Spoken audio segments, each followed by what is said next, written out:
recognize myself for closing remarks. The United States is $36 trillion in debt.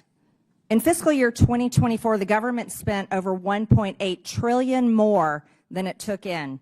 And in fiscal year 2025, the interest on our debt is expected to exceed $1 trillion.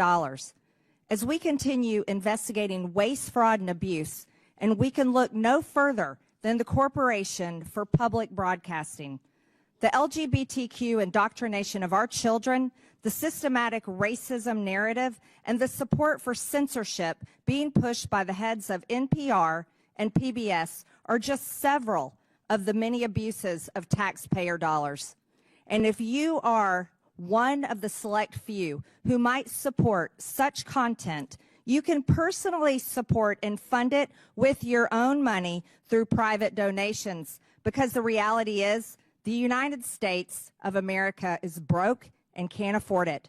And after all, PBS and NPR are already fundraising off of this committee hearing.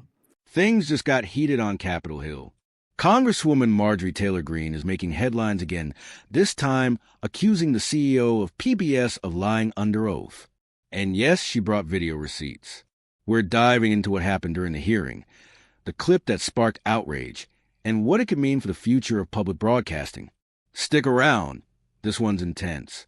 During a fiery House subcommittee hearing on federal spending, Marjorie Taylor Greene didn't hold back. As Congress debated the future of funding for the Corporation for Public Broadcasting, Greene shifted the spotlight directly onto PBS and NPR, accusing them of misusing taxpayer money and pushing biased, left-leaning content. And then came the bombshell. She accused PBS CEO Paula Kerger of perjury, claiming she lied under oath about controversial children's content aired on PBS. The American people are closely following along today in this long-awaited hearing to hear the case for why Americans' hard-earned tax dollars should continue for public broadcasting. I think from what we have heard here today, the American people will not continue to allow such propaganda to be funded through the federal government with their hard-earned tax dollars. The Corporation for Public Broadcasting that we give over $500 million to no longer serves the public.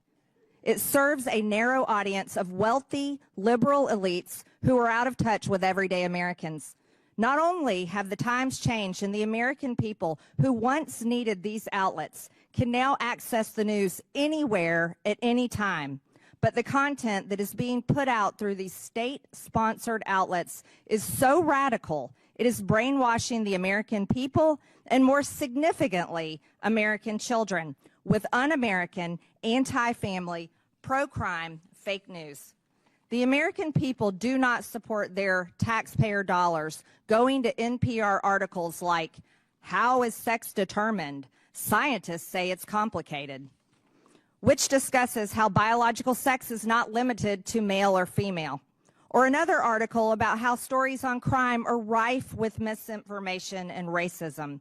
Or about how birds and trees are racist. Over a 7-month period, the Media Research Center discovered the PBS NewsHour gave over 90% of the airtime to the left on gender ideology stories, 90%. As mentioned earlier, PBS was the outlet that featured the child predator drag queen on the education show for kids ages 3 to 8 years old. And to clarify the record, because our witness, Ms. Kerger, lied under oath and said it wasn't featured on PBS, this show was aired on PBS on April 1st, 2021, and we will take a look at this video right now. We're using a TV today because our audio system is having problems. Let's go ahead and watch this video. So, get your singing voices ready. And we're going to start with our hips. The hips on the drag queen go swish, swish, swish, swish, swish, swish. The shoulders on the drag queen go shimmy, shimmy, shimmy, shimmy, shimmy, shimmy.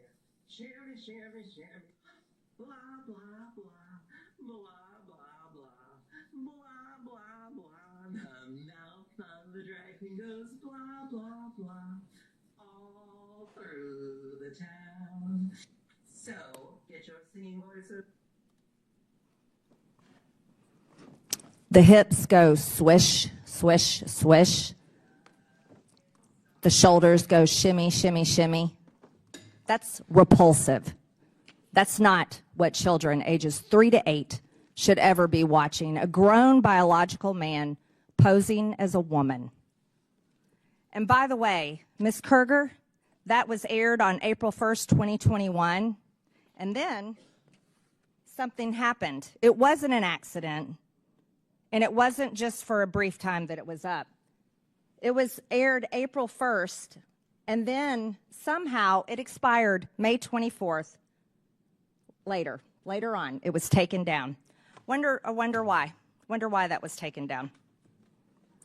Another egregious example includes back in 2010, PBS's Travis Smiley stated that Christians blow up people every single day.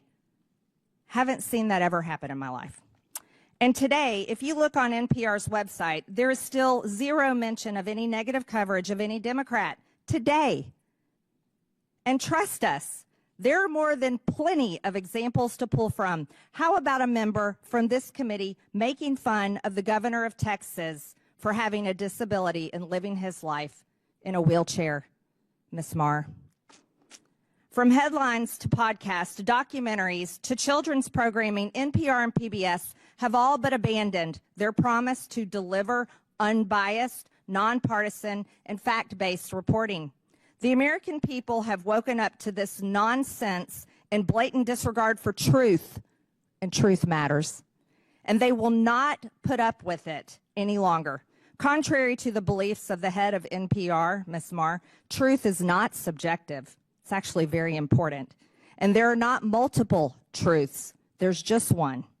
For a civilization to exist, objective truth must exist. It must be embraced. It must be protected.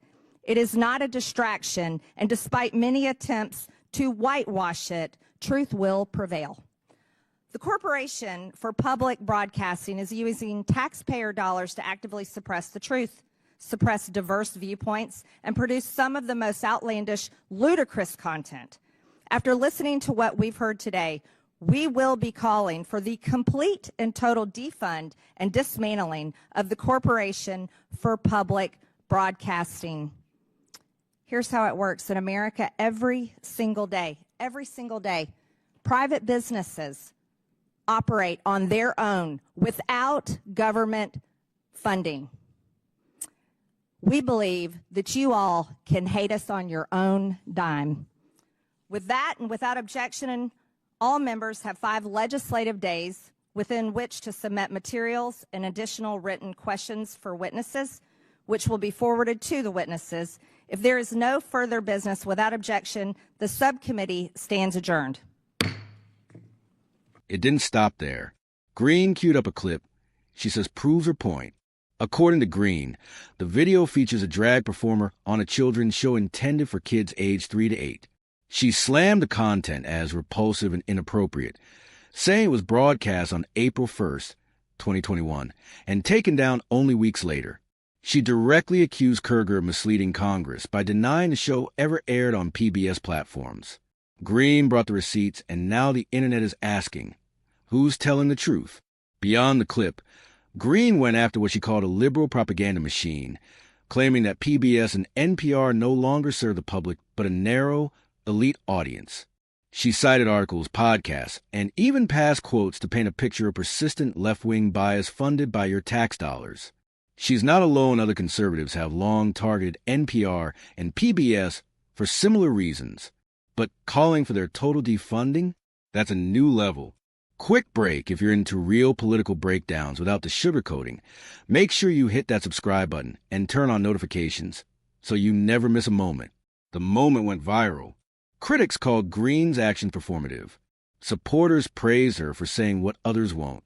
Meanwhile, PBS hasn't released a follow-up statement yet. But one thing is clear. The debate around taxpayer-funded media and political influence is far from over. This moment may have just lit a fuse heading into election season. So what do you think? Did Marjorie Taylor Greene expose a lie? Or just stir the pot for headlines? Drop your thoughts in the comments below. Let's talk about it. Don't forget to like, share, and hit that subscribe button, especially if you want to stay ahead of the next big political moment.